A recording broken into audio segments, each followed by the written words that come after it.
Nie wiem, czy to słyszeliście, ale ewidentnie ktoś jest na górze. W tym miejscu jeden krok za daleko może oznaczać koniec, a to wszystko w środku ogromnej opuszczonej włoskiej fabryki acetylenu. Podczas eksploracji znalazłem samotny rower oparty o mur. To oznaczało jedno: nie jestem tu sam. Im wyżej wchodziłem, tym konstrukcja wyglądała gorzej. Wielopiętrowe hale, dziurawe stropy, a każdy krok to ryzyko. Gdy trafiłem do dawnego laboratorium zakładu, usłyszałem jakiś hałas i zrozumiałem, że bezdomni są tutaj na pewno. Oglądajcie do końca.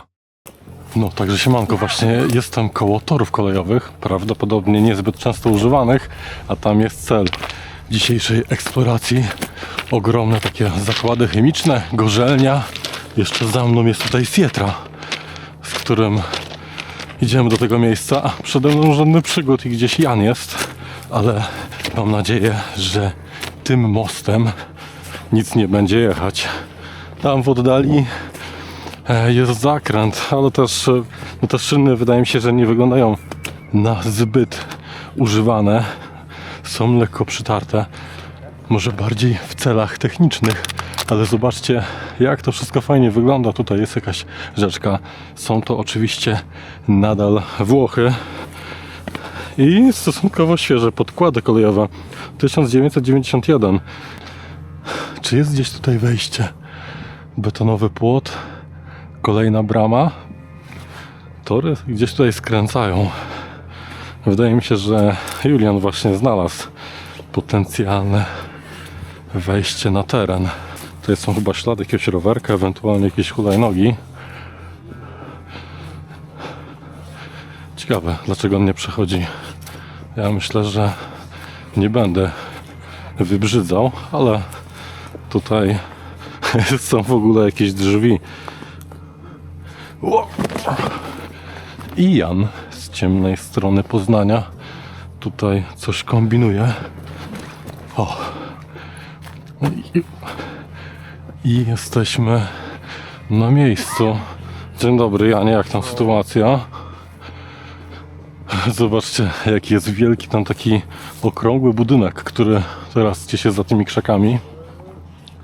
Tam na pewno się udamy, ale najpierw chciałbym zobaczyć, co w tych ruinach się kryje.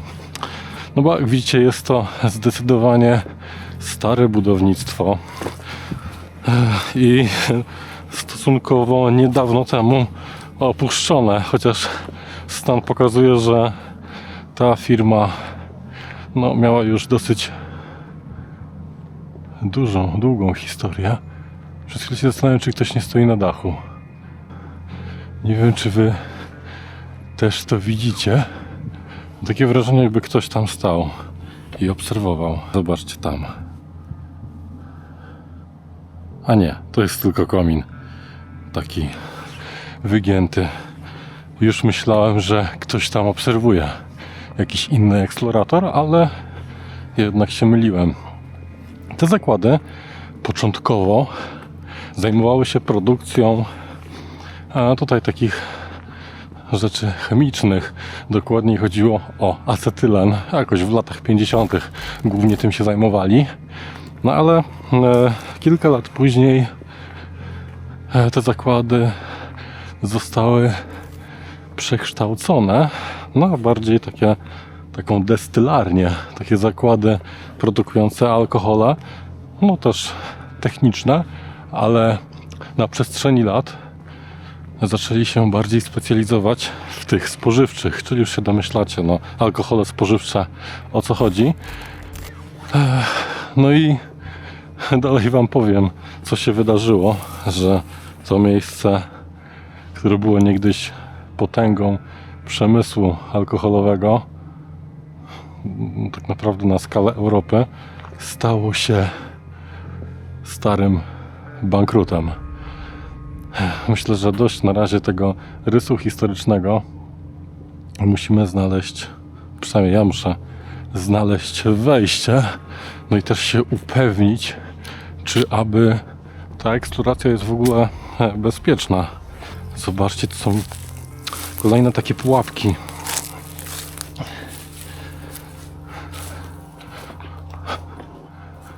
Zaczyna się niezły klimacik. To jest jakiś chyba zbiornik Peposz.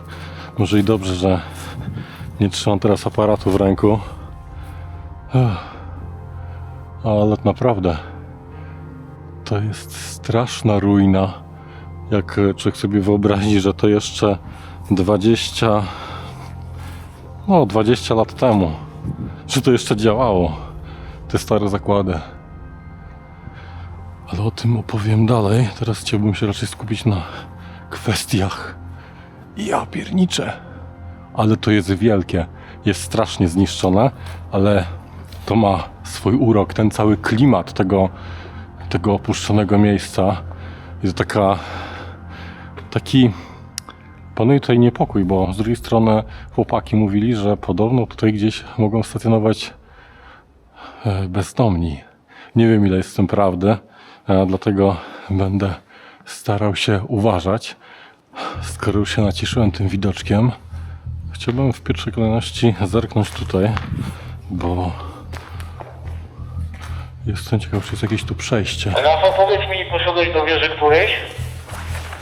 Nie, ale znalazłem rower. Nie, wiesz co? Nie poszedłem do żadnej wieży. Jestem tutaj gdzieś między budynkami, trochę nie wiem z której strony, niedaleko zbiornika Peposz. Ale wiecie co? Znalazłem opuszczony, znaczy nie opuszczony, zostawiony rower. Normalnie taki kompletny, z nadmuchanymi oponami, więc podejrzewam, że ktoś może być tutaj na terenie.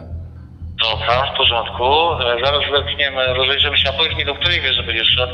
Do tej wysokiej wąskiej, czy tej szerszej, niższej?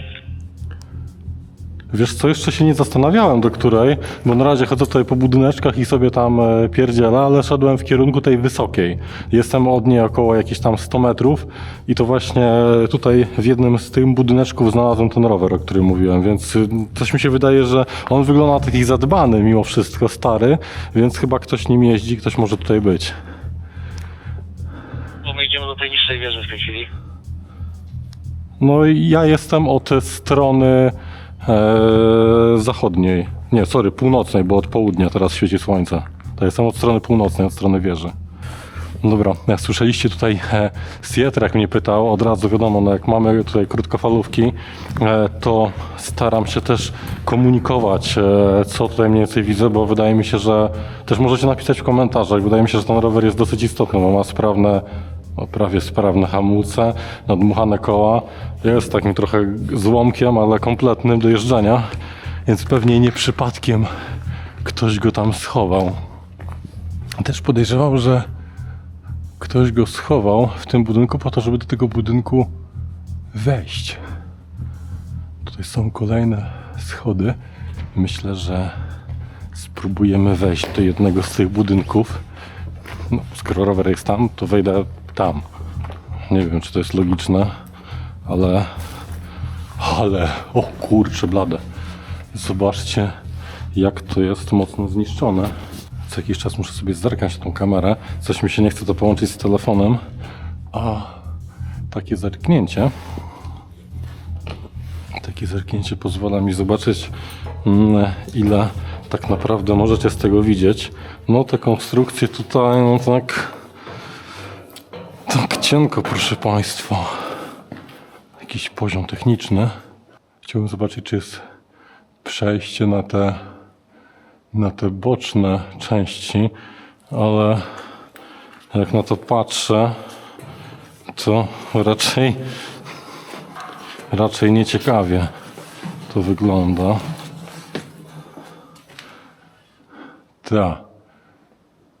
Nie ma przejścia na tą część drugą. Ja to nie lubię takich, wiecie, kratek. Wolę raczej podchodzić z respektem do tych konstrukcji. Bo jak to mawiał klasyk, trochę się cykam, ale na pewno znajdą się tutaj jakieś miejsca bardziej bezpieczne. Tutaj był fajny ten łącznik za nami. No to jest ta hala, w której te okrągłe betonowe konstrukcje zapewne odpowiadały za utrzymywanie jakichś kadzi, w których ten cały wywar sobie plumkał, trochę się gotował pewnie. Bo tak mi się wydaje, że to może być też tego z tego względu, że na tych betonach widać tutaj takie jakby zaokrąglanie, więc wyobrażam sobie tutaj jakieś duże zbiorniki. No i te okrągłe otwory w stropie zapewne właśnie są od tego typu kadzi czy zbiorników. Zobaczcie, że tam jest jeszcze taki wielki podest betonowy, tutaj go nie ma. Może one były różnego typu, ale też patrząc na ilość gruzu tutaj, naprawdę dużo rzeczy musiało być wyburzonych, skoro stoję na warstwie jakieś 2 metrów, 2,5 metra gruzu. Spróbuję dojść do tego okrągłego budynku, mimo tego, że mówiłem, że później będę. Najwyżej przejdę się jeszcze z tej strony, aby dać chłopakom też na nagranie swoich kwestii, ale w międzyczasie mogę wam opowiedzieć, o co tutaj chodziło, dlaczego te zakłady wyglądają jak sterta gruzu, bo inaczej się tego nie da nazwać. Ano tutaj w latach 2000, gdy te zakłady miały się całkiem nieźle, o, tu jest jakieś wyjście, gdy te zakłady miały się całkiem nieźle, cała na, można powiedzieć, na biało, a tak naprawdę na niebiesko, na zielono. Niestety wchodzi cała eko-moda. No to oczywiście nie zaprzeczam, że fajnie być eko, no ale przez różne tego typu tematy, gdy Włochy weszły do Unii Europejskiej, zaczęły się pojawiać pewne pomysły na restrukturyzację tego zakładu. No i wśród tych pomysłów, początkowo fajnych, bo zaczęto rozszerzać działalność tego zakładu, a nie tylko takie spożywcze i techniczne alkohole i tym podobne produkty, ale też i o biopaliwa, no bo wiecie, alkohol się pali w końcu i jak najbardziej może być paliwem. No i w tym przypadku niestety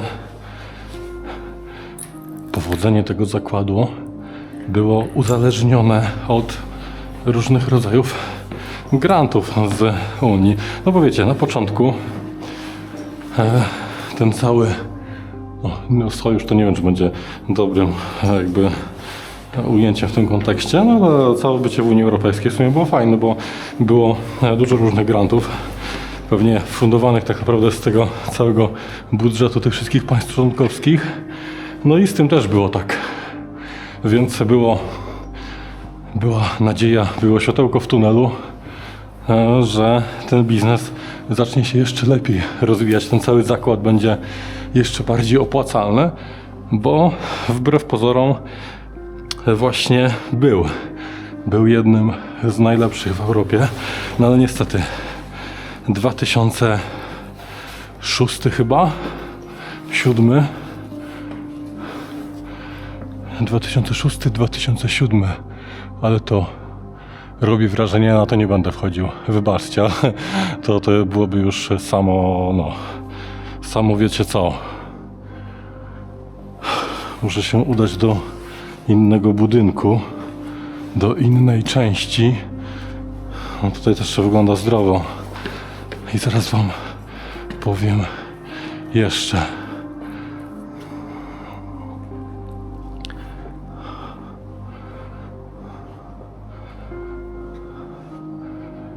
Spora ta wieża.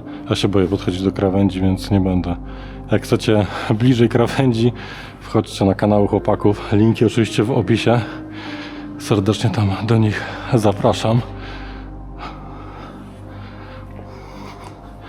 Tutaj jeszcze napisane RIP. Tej nazwa. Kajdanki z futerkiem. Powiem szczerze, nie wiem, czy to jest tylko taka ustawka, czy faktycznie ktoś tutaj zrobił sobie kuku, o które naprawdę nie trudno i nikomu, nawet tym, których nie lubię, też oczywiście jak każdy, niektórych nie lubię, nie życzę absolutnie tego i nie życzę tego, żeby był w takiej sytuacji, aby się zastanawiał, czy zrobić ten swój ostatni krok. Ach, trochę się rozgadałem, ale nie dajcie znać, jak wam się tak słucha, jak sobie takie monologi prowadzę. I to w sumie jest bardzo długi monolog. I ta klatka schodowa też jest straszna. Ja to się ogólnie, jak mówiłem, boję się wysokości. Od razu sobie strasznie biorę do siebie, jakby dużą część tej wizualizacji, jakbym z czegoś spadał, jakby części tego bólu. Więc tym bardziej mnie to odstrasza. To widocznie mój instynkt przetrwania się załącza, aby nie ryzykować.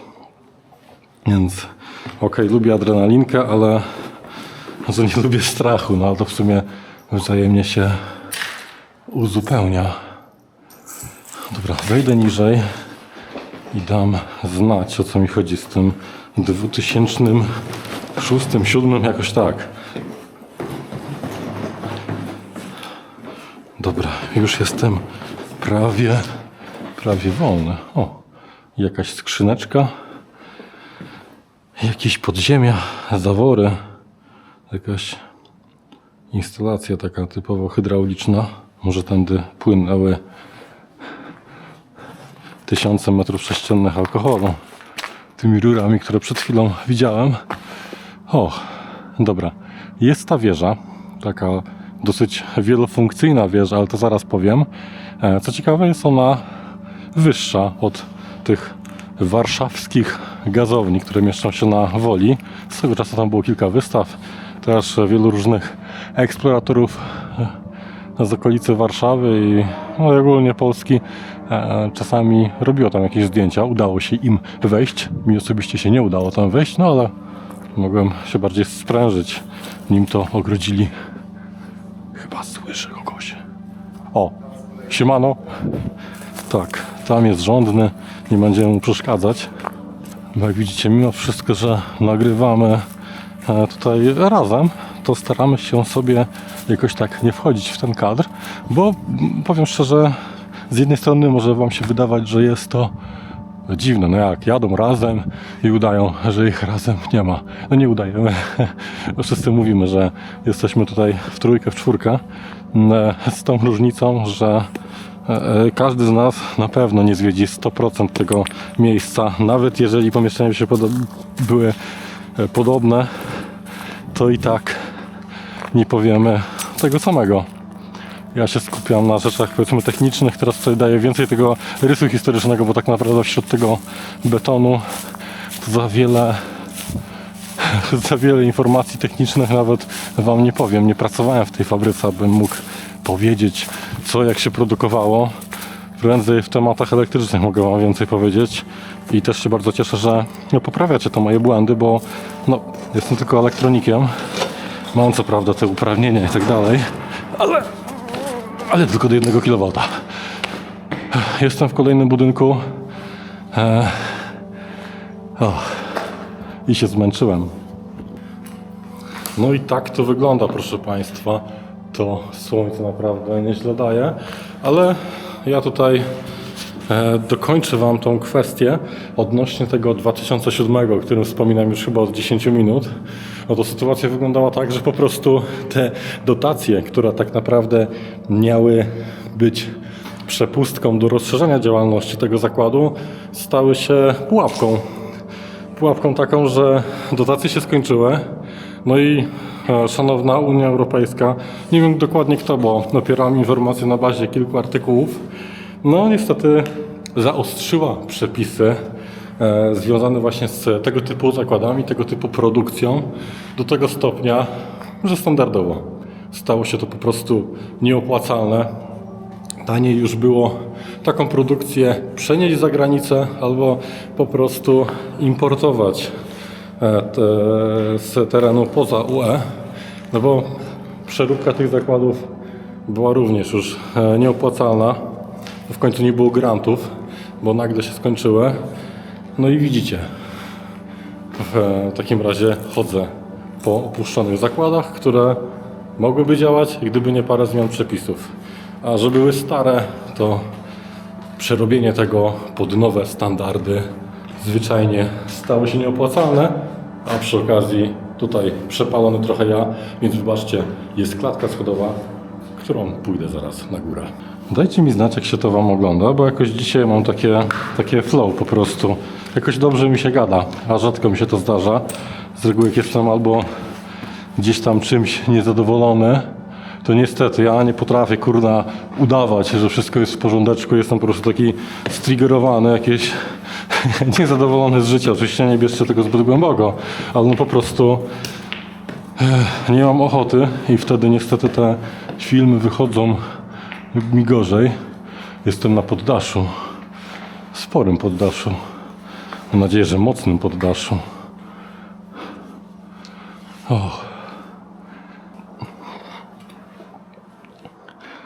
Jak widzicie, dach jest murowany, podtrzymywany tymi krokwiami, ale konstrukcja jest typowo murowana. To akurat dobrze, to znaczy jakiś stary włącznik. Oczywiście tutaj chyba jest jakiś bezpiecznik, raczej blaszka w miejscu bezpiecznika. Może tutaj wisiały jakieś oprawy przeciwwybuchowe. No i tam zobaczcie ta szpara, dylatacja między jedną sekcją a drugą i te dziesiątki metrów w dół. No dobra, no nie dziesiątki metrów, okej, jest 5 metrów, ale czasami lepiej wyobrazić sobie więcej. Zobaczmy, co tam się dalej kryje i myślę, że to będzie czas. Słabo tutaj słychać.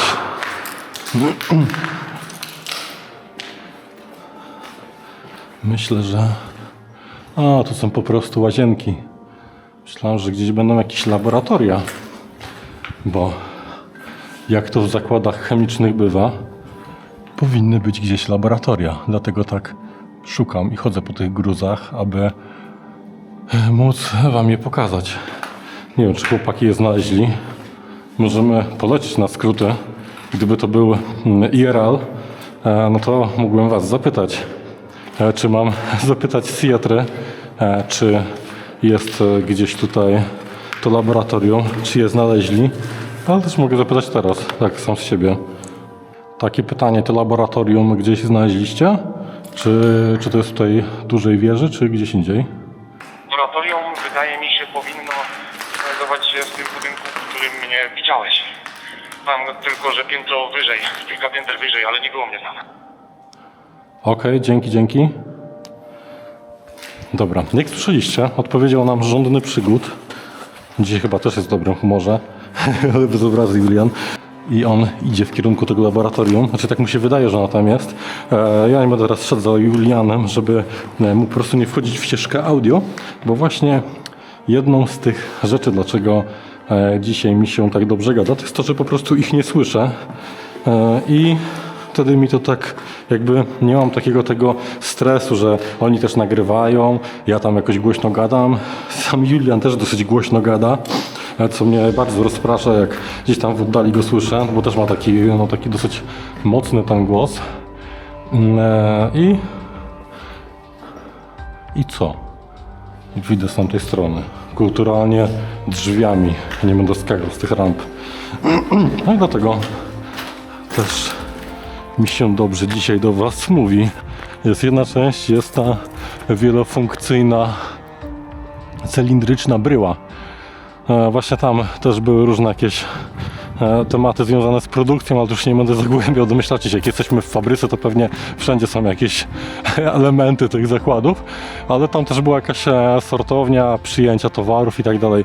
Podejrzewam, że pewnie na górze są jakieś biura, a niżej były pewnie jakieś zbiorniki czy coś. No, nie będę tutaj wymyślał, bo też ten artykuł mówił tutaj prawie o wszystkich funkcjach w tym cylindrycznym budynku, a na pewno tak nie było, no bo po co byłaby tamta część. Więc podejrzewam, że te duże rzeczy mogły być tam. A co to tamta część pewnie miała poniżej właśnie zbiorniki, a na górze też może jakieś centrum dowodzenia. Słyszę, że chłopaki chyba wyszli i kierują się do tego budynku. Ja sobie gdzieś tutaj zerknę, zobaczę co się dzieje. I ciekaw jestem, co z tym typem, który tutaj zostawił rower. Też taką zasługą, że jakoś mam chęć do nagrywania nawet takich ruin. No, gdybym był niezadowolony, to bym nie włączył kamery, bo ten obiekt no nie jest jakimś szczerze wybitnym obiektem. Są takie bardziej tematy, klimaty post-apo-stalkerskie. Zobaczcie na ten kadr. No, nieźle, niezłe post-apo. Taki czysty industrial. No, zdecydowanie w tej wieży były jakieś instalacje. Tam jest, ktoś się skrada. To jest chyba Jan. A tak, jest Jan, zgadza się. Panie Janie. To no taki klimacik stalkerski, co nie? Jest fajnie, podoba. No. Znaczy i tak, wiem, że jest pusto i trzeba nadrabiać tutaj gadaniem, ale wiesz co, wydaje mi się, że ta pogoda, to nastawienie, że wiedzieliśmy, że to będzie taki pierdolnik po prostu z rurami, sprawiło, że przyjemnie mi się nagrywa. Nie wiem jak tobie. Wiesz co, dzisiejszy cały dzień jest taki urbexonu spacerowy. No, ale ja zauważyłem, że jak się rozgadałem, to teraz tutaj prawie większość filmu zrobiłem, że wydaje mi się, że się wszystko trzyma kupy, a to rzadko się zdarza. Ja zastanawiam się, gdzie jest to laboratorium. Podobno jest w tamtym budynku, ale to są takie przypuszczenia Juliana, który mówił to przez radio i że on tam akurat idzie, ale też jeszcze nie znalazł, więc Z tego laboratorium tu raczej nic nie zostało. no będzie pewnie ciężko poznać, że jest to pomieszczenie laboratorium. Stół ten degustaryjny. No to tam, no przynajmniej będzie jakby punkt odhaczony. Ale tutaj, wiesz co, klimatu na takie zdjęcia, na taką sesję, nie wiem, może nie sesję rozbieraną, jak są jakieś takie tutaj, czasami tematy się na Instagramie trafiają, ale no, wydaje mi się, że ma to jakieś tam wzięcie. Dobra, idę w tamtą stronę. Odbiór. Poczekaj. Szukam radia. Laboratorium. Znalazłem laboratorium. Znajduje się na drugim końcu, w którym, Rafał, mnie spotkałeś. Od strony głównej bramy, od północy, na wysokości drugiego piętra. Okej, Julian, dzięki za informację, czyli to jest to miejsce, gdzie ja na parterze spotkałem ten rower, który no tak był ewidentnie używalny, więc tam może uważaj, bo może ktoś tam być. Tak, tylko informacja, bo to jest dokładnie to skrzydło, przy którym byłem na początku, ale nie wchodziłem. Dobra, dzięki. Tu na górze też masa ciuchów, butów, tym podobnych, więc możliwe, że rzeczywiście w tej części budynku kręcą się jakieś osoby. Okej, dobra, także jak słyszeliście, tutaj gdzieś słyszałem, że podobno jest Sietra. O, raczej nie jest na pewno w dźwigu towarowym, ale jest tutaj. Powiem Ci tak, jeśli będziesz planował iść na samą górę, to dach bym sobie odpuścił, przynajmniej wchodzenia na Wiesz co, ja widzę jak tutaj jest, ja tak wchodziłem tylko na jakieś klatki schodowe tego typu i dalej nie, bo no, stan jest masakryczny, ale... Jest super, ona jest stabilna, oprócz tego, że na samej górze nie masz barierek. A poza tym jest okej. super. Te No. tutaj, im wyżej, tym gorzej. Okej, dobra. A co chciałem? Słyszałeś na radio komunikat, tam co słyszałem. mówił? Idziemy właśnie tam. A, no dobra, no ja sobie jeszcze zerknę tutaj, sobie coś tam pogadam. Ciekawe co to było. Jakiś wywiew? Pozostało mi 3% baterii, a jeszcze mamy do zwiedzania laboratorium. Zaraz muszę oczywiście zmienić baterię, mam więcej baterii do tej kamerki. Aha, fajne przejście, taki balkonik, który pozwalał doglądać te wszystkie labirynty rur. Podejrzewam, że tutaj były po prostu szatnie. Szatnie, tutaj włącznik razem z gniazdkiem. Ciekawy mają sposób, że często tak jest we Włoszech. Dobra, przejdę jeszcze kondygnację wyżej i spróbuję zmienić baterię. Ok, tutaj jest ten dźwig towarowy i tutaj też jest ta część taka produkcyjna. Podejrzewam, że tutaj stał jeden wielki zbiornik, a był też otoczony tymi wszystkimi kładkami, różnymi jeszcze rurami, tak aby doglądać cały ten proces technologiczny, ale z uwagi na stan, widzicie, ten beton tam ma z 10 cm, to niby dużo, ale jest wszędzie podziurawiony, pewnie w wyniku tych różnych prac rozbiórkowych, a więc musicie się zadowolić takimi ujęciami. Zdjęcia oczywiście znajdziecie na moim Instagramie. Przez długi czas miałem przerwę, ale powoli zaczynam coś tam wrzucać, więc zachęcam do obserwowania. Oczywiście linki też macie w opisie. W ogóle zobaczcie, jakie fajne oprawy świetlówkowe, przeciwwybuchowe. Nie wiem, czy dostrzegacie ich szczegóły, ale ten model wygląda naprawdę fajnie w postaci takiej szklanej rury, w której jest świetlówka, zainstalowanej pewnie w aluminiowym lub żeliwnym takim jakby cokole, takim cylindrze, i tych opraw jest pełno. Powiem szczerze, kosztowałyby sporo na rynku wtórnym, bo jest to taki typowo taki loftowy relikt. Przy takich wnętrzach właśnie w tym stylu często one się, że tak powiem, idealnie wpisują, dopełniają, nadają takiego charakteru takim miejscom, więc myślę, że to jest czas na nie demontaż opraw, tylko czas na wymianę baterii. Taki mały przerywnik, niestety dubel. Przed chwilą, jak zobaczyłem żonnego, który mi wytłumaczył, gdzie jest laboratorium, okazuje się, że zamiast kliknąć nagrywanie, kliknąłem przerwanie nagrywania, dlatego nie widzieliście tego fragmentu, ale do rzeczy powtórzę wam.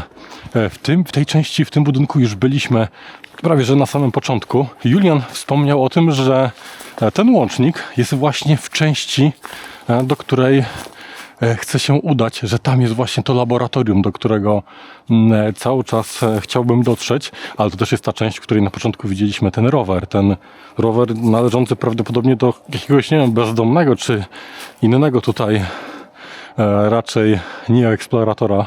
Wątpię, żeby eksplorator jeździł takim rowerkiem, raczej bym się skłaniał ku jakiemuś tam bezdomnemu czy innemu dziadkowi, być może ochroniarzowi. Ale zobaczcie, tu jest jeszcze jedna klatka schodowa i Julian wspomniał o tym, że jest pomieszczenie z kadziami, w którym są schody. Są schody, a tutaj zapewne były te kadzie. Więc wydaje mi się, że będę mógł wam jakoś pokazać laboratorium. Ciekawe, czy znajduje się tam na przykład dygestorium, czy reszta, raczej ślad po tej aparaturze. Zobaczmy.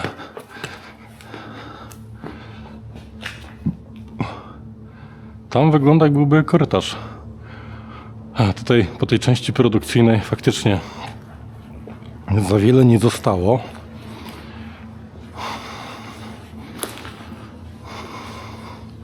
Ale zobaczcie na to.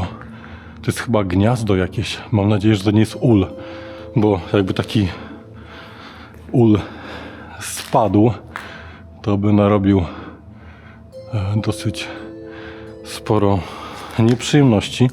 Raczej to jest jakieś gniazdo. Może jakieś jaskółeczki tutaj sobie ulepiły swoje wymarzone gniazdko. Okej. Docieramy dalej. Tutaj jest też chyba część raczej taka bardziej, takie zaplecze bardziej biurowa. Kolejna klatka schodowa. A czy tam dalej jest jakieś przejście, żeby bez sensu nie chodzić po tych opuszczonych pomieszczeniach? Tak. Tutaj pomiędzy labiryntami korytarzy jest jednak kolejna klatka schodowa, która być może prowadzi do tego labu. Pyk, pyk, pyk. Okej.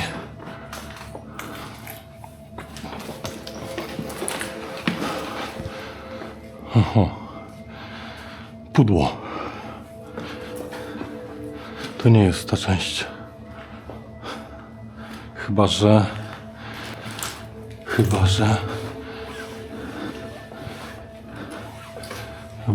jest jakieś jeszcze inne przejście. Ja sobie zerknę przez to okienko, czy widać dalszą część budynku. Nie. Nie ma łącznika. Musimy zejść na dół.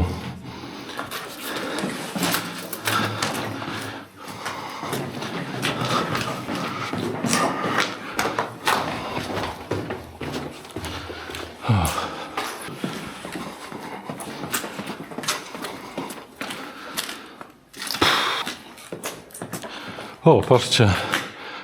Tutaj są jakieś maszyny. Kawałek taśmociągu. Tutaj kolejny jakiś podajnik. Nie mam pojęcia do czego, ale jest to niezłe zaskoczenie, bo niestety, ale stan tego budynku jest tak tragiczny, że nawet widzę pierwszy jakikolwiek sprzęt. Tam jest chyba przejście dalej. Tu jest pełno różnych śmieci. Nawet nie będę się przyglądał, co to jest, bo aż strach te niektóre rzeczy dotknąć. Z uwagi na to, że zrobiła się z tego naprawdę niezła melina. Ale... Aha. Tutaj są jakieś szafy sterownicze. Komputer, raczej monitor. Kolejne resztki monitora. Jest łącznik nad nami. I tam chyba był ten rower. Ja spróbuję jakoś wejść na górę.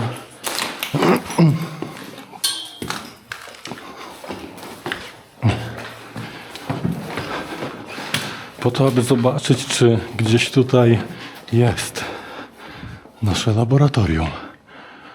No, ta część wygląda zdecydowanie bardziej cywilizowana. Mamy sufity podwieszane, wentylację. Kolejne piętro, ale się zmęczyłem chodzeniem po tych schodach. No, może powinienem w końcu się wziąć za siebie i zacząć, nie wiem, biegać, czy chociaż jeździć na rowerze. Też już mam swoje lata. Możecie napisać w komentarzu no ile mam lat, z którego roku jestem. To temu, kto napisze taki komentarz i jakoś napisze coś ciekawego, myślę, że mógłbym sprawić prezent. Wyślę koszulkę z logo Go Urbex, tą taką zieloną, taki t-shirt. Możecie sobie je podejrzeć na moim sklepie. A nie ma ich na sklepie, ale zamówiłam taką specjalnie. Jeszcze nie wiem, skąd zamówię, bo przecież Tritres już nie działa, ale słowo się rzekło. Zapraszam do komentowania. Wiecie, co robić. Koszuleczkę zgarnie ten, kto napisze, ile mam lat, z którego roku jestem. Oczywiście tutaj uprzedzam, że moich tutaj przyjaciół, żeby nie brali udziału w tym konkursie.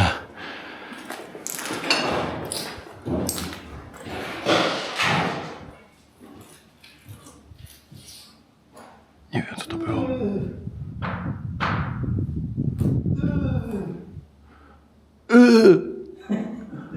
Tak czułem, że to stękanie jest takie ustawione. Tak. Zastanawiałem się, czy to Jan, czy to właśnie ty.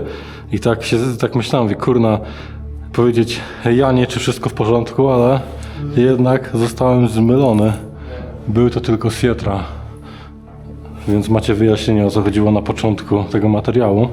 Ale no dobra, mówiłem o koszuleczce do zgarnięcia, a teraz widzę, że to jest zdecydowanie część typowo biurowa. Jest tutaj pełno notatek, nawet takie na tych kartach do flipchartów. Zobaczcie, że tutaj gdzieś powinno być to laboratorium, o którym tak cały czas gadam i które chciałbym zobaczyć.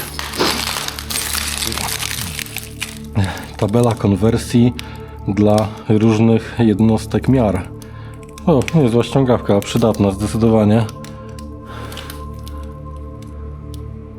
Mamy tu jakieś daty. Nie chcę, powiem szczerze, przegrzebywać tego.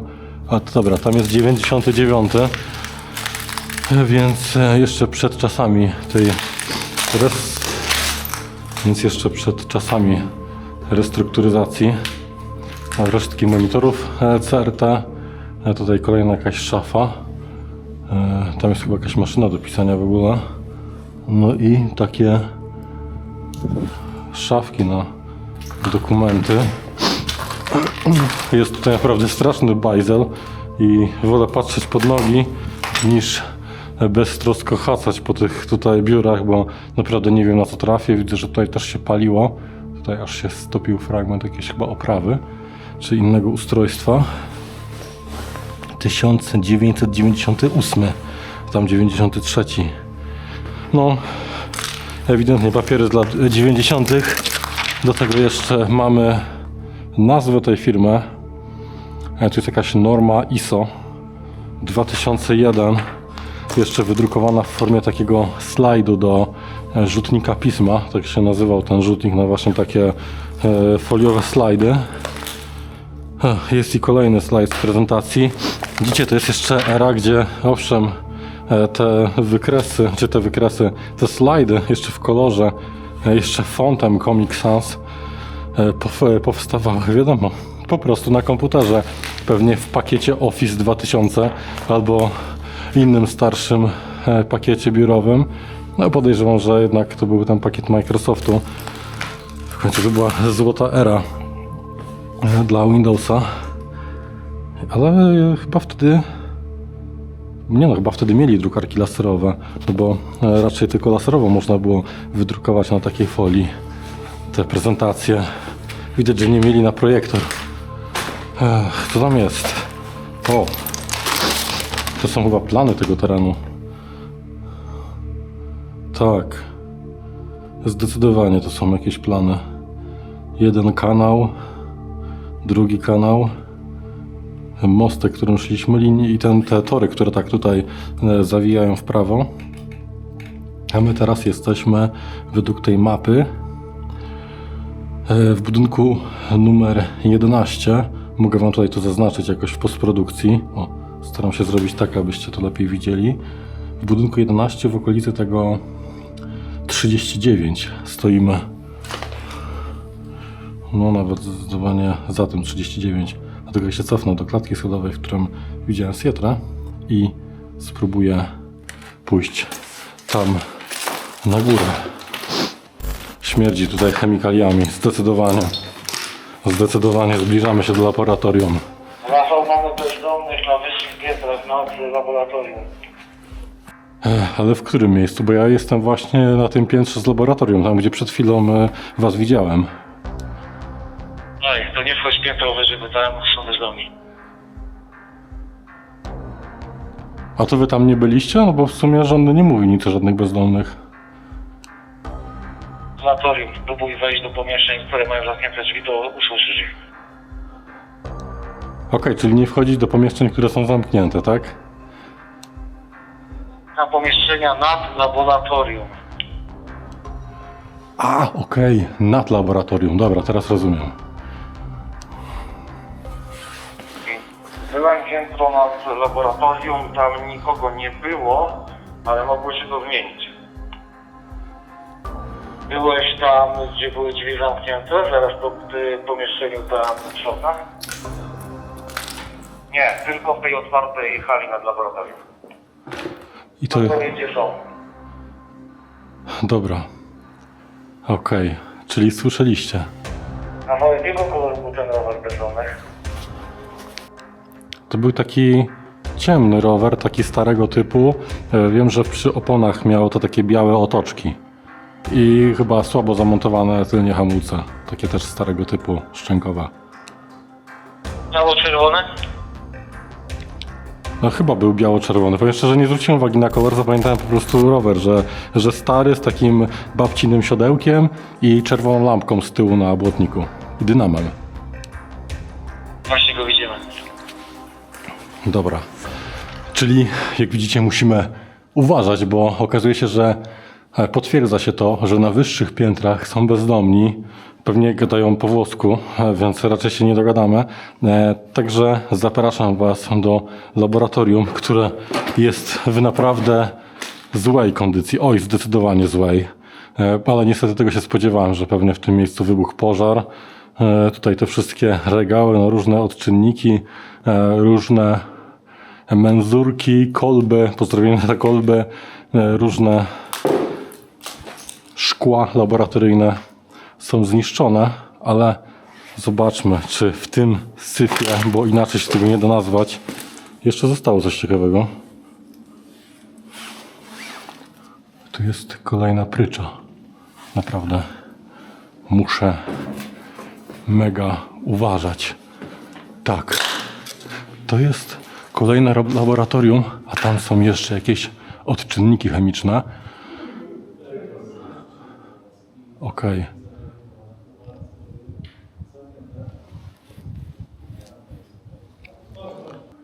Okej. Tutaj są jakieś odczynniki chemiczne, które właśnie chciałem zobaczyć. No bo zobaczcie, że mimo tego masakrycznego stanu tego laboratorium, tutaj jednak coś się typowo zachowało. Są jeszcze takie korki, w które się wsadzało do różnego rodzaju szkła laboratoryjnego, na przykład po to, aby wyprowadzić te różne takie rurki. No dalej nie będę jakby się zagłębiał, znaczy się nie znam za bardzo na tym, żeby robić jakąś nie wiem, destylację czy coś, żeby tutaj odparowywało, tam się skraplało, ale tutaj to wygląda naprawdę jak jakieś łóżko, bo ogólnie musimy już na 100% uważać na bezdomnych w tym budynku. Mam nadzieję, że nikogo tutaj nie ma, ale widzę, że jest taka walizka turystyczna. Są tutaj różnego rodzaju odczynniki chemiczne. Droga wolna. Stare biurko. Dokumenty. No widać, że to wyposażenie tutaj jest naprawdę stare. Sama ta szafa, taka dziwna szafa, bardzo gruba, chyba działająca jako taka, nie wiem, lodówka czy grzałka. Może ona miała za zadanie utrzymywać stałą temperaturę danych tutaj tych środków, próbek, danych odczynników, danych substancji po prostu w konkretnej temperaturze. Zobaczcie.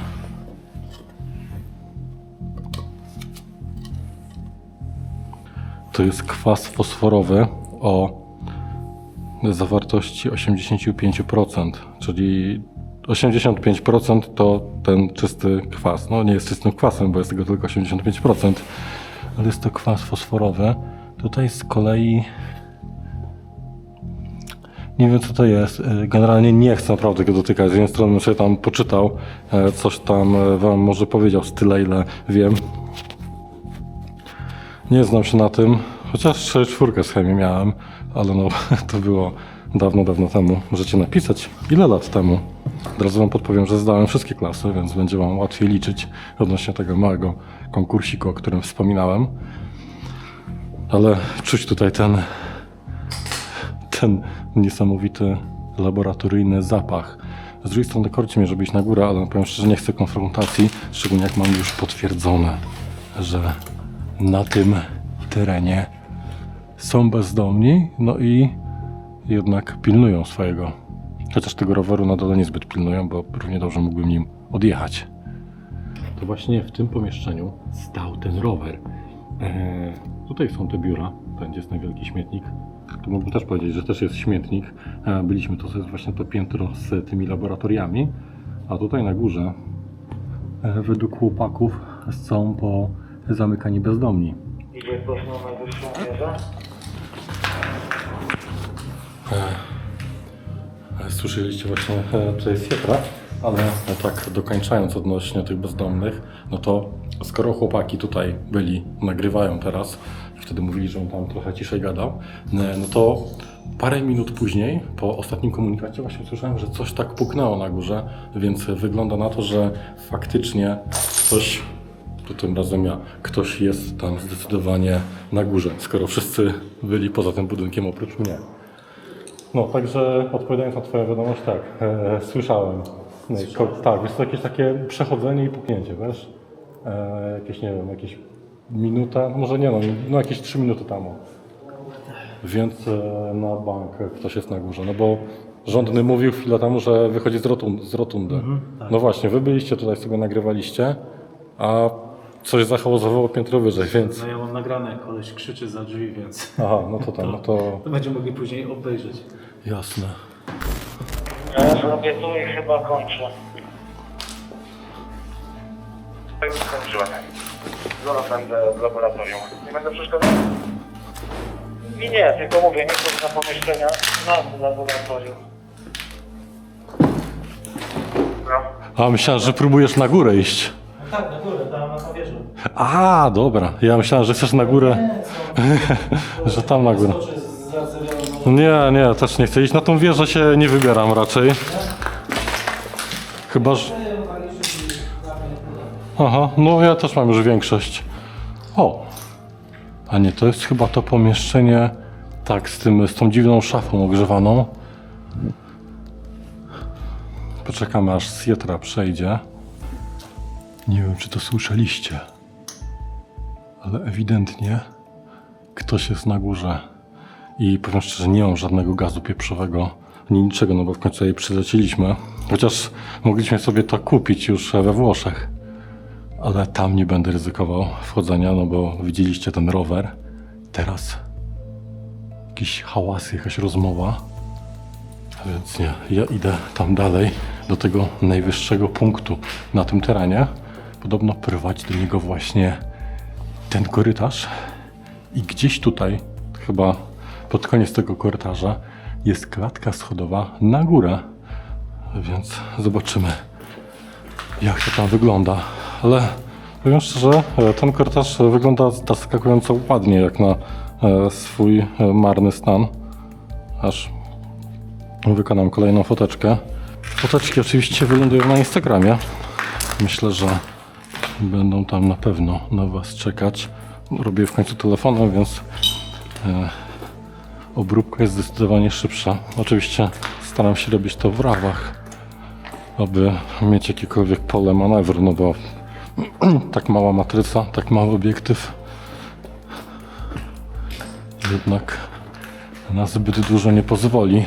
Zastanawiam się, gdzie jest to przejście.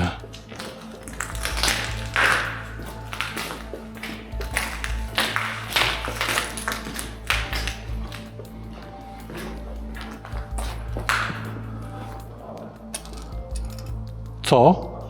A, tego przejścia, wiesz? No. A, okej, dobra, dziękuję ty mój przewodniku.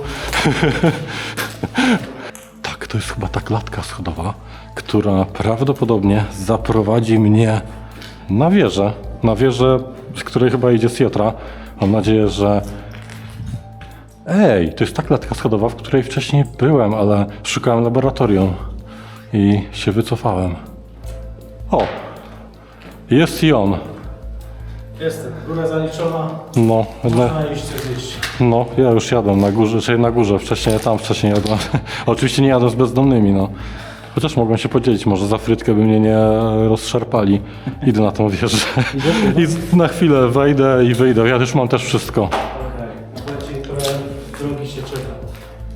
Co ja? Mówisz, że... No, przejdź, zobacz do góry. Okej, Sietra mówi, że czeka nas długa droga. O kurczę blade. No faktycznie jest sporo, ale dla was, o, możecie liczyć ze mną piętra.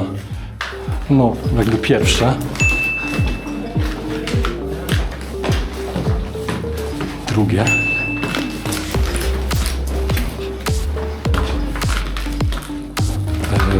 Chyba trzecie.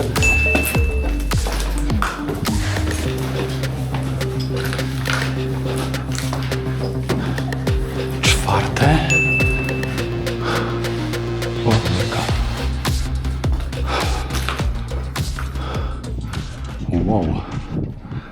Ale widok. Tam jest ta loża tych bezdomnych. Hej! O kurczę. Sietra jednak miał rację, że czeka mnie długa droga. No bo zobaczcie tam. Mam nadzieję, że jakoś widać, ile tych pięter jest. Niby niedużo, ale te 4 piętra zrobiłem tak dosyć szybko, niemal wbiegając. Łudząc się tym, że po prostu wbiegnę, na dole ekranu będzie licznik, jak pokonuję piętra, ale na 4 się zmęczyłem. Ale przyszedł mi pewien pomysł. Zobaczcie, że możemy spróbować wyszpiegować tych bezdomnych. Nie wiem, na ile się to uda, bo ten pomysł wpadł mi teraz, ale na tym piętrze nie byłem.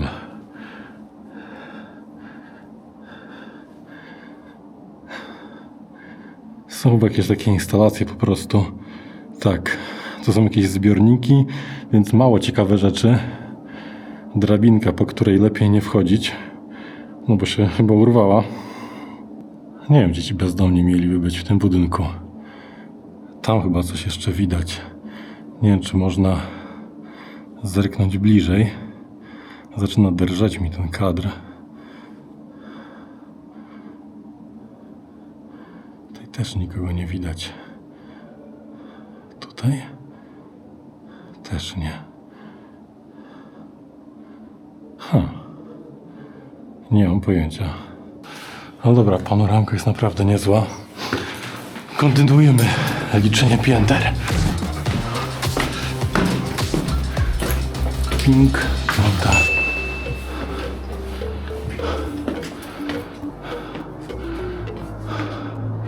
Jak to wygląda?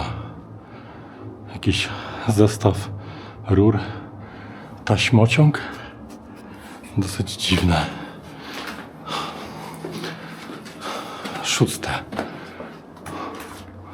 6 piętro. A to jeszcze nie koniec. Widok robi się coraz bardziej fajny. Zobaczcie, jakieś zakłady włoskie, te, które przynajmniej nie upadły. Więc ludzie mają pracę. Dotarliśmy do tego domniewanego centrum kontroli. Okazuje się, że nie było to typowe centrum kontroli, tylko po prostu tutaj była jakaś maszyna, to chyba jest jakaś dmuchawa. Jest bardzo duży silnik elektryczny. To pewnie jakieś 2 turbiny, które tłoczyły powietrze. Może jakiś, nie wiem, w ten sposób transportowały jakiś sypki materiał. Naprawdę nie mam pojęcia. Nie tyle widok zapiera mi dech w piersiach. No jest nieco wysoko. Ja tam nie będę podchodził, ale myślę, że jest to koniec tego odcinka. Mam nadzieję, że Wam się podobał. Dajcie znać oczywiście w komentarzu. Pamiętajcie o tym tajemniczym mini pytaniu, które Wam zadałem. No i co? Dziękuję bardzo wszystkim wspierającym. Przepraszam, że tak długo mnie nie było. Nie mam pojęcia, że ten film będzie jako pierwszy od tej przerwy. Być może wleci jakiś inny, już go widzieliście. Ale przypominam, jak macie do mnie jakieś pytania, jesteście właśnie wspierającymi, oczywiście nie wspierający też mogą mieć do mnie pytania, ale chodzi mi właśnie akurat w tej kwestii o wspierających, którym bardzo serdecznie dziękuję za wyrozumiałość, za wytrwałość tutaj na tych progach wspierających. Chciałbym Wam przypomnieć o tym, że właśnie pisząc do mnie na maila możecie uzyskać dostęp do tego serwisu takiego mini serwisu VOD, na którym co jakiś czas wrzucam odcinki. Głównie raczej ze względu na małą ilość Was na Patronite, no chyba są 2 osoby jeszcze, no to zachęcam po prostu do pisania, no bo ja też potrzebuję czasu, żeby przekonwertować te materiały i zamieścić je na tamtym serwisie.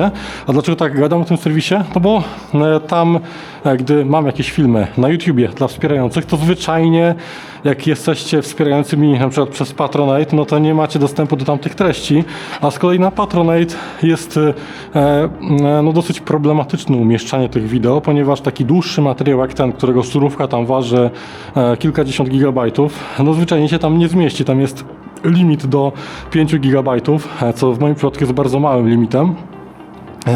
No bo też to ogranicza jakość.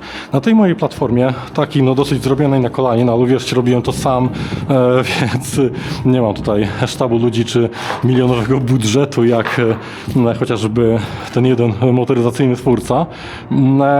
Tam nie ma jakby limitu takiej jakości, no bo wszystko wisi u mnie na serwerze, szczególnie te pliki wideo, a więc możecie normalnie oglądać w 4K, bez reklam, materiał się szybko buforuje, pracuje, aby to działało lepiej na telefonie, ale i tak już działa. Najlepiej się ogląda to na komputerze, możecie sobie podłączyć komputer do telewizora i po prostu oglądać kulisy takiego materiału jak ten, bo ten też jak najbardziej się pojawi w wersji dla wspierających. Oczywiście nie będzie to w pełni surowy materiał, no ale na pewno będzie tam więcej jakichś rzeczy, jakichś moich jeszcze dodatkowych komentarzy, no bo też no nie będę wszystkiego wrzucał w głównym odcinku. No a czasami są jakieś rzeczy może, które by niepotrzebnie wydłużyły materiał, ale jednak byłyby warte też pokazania.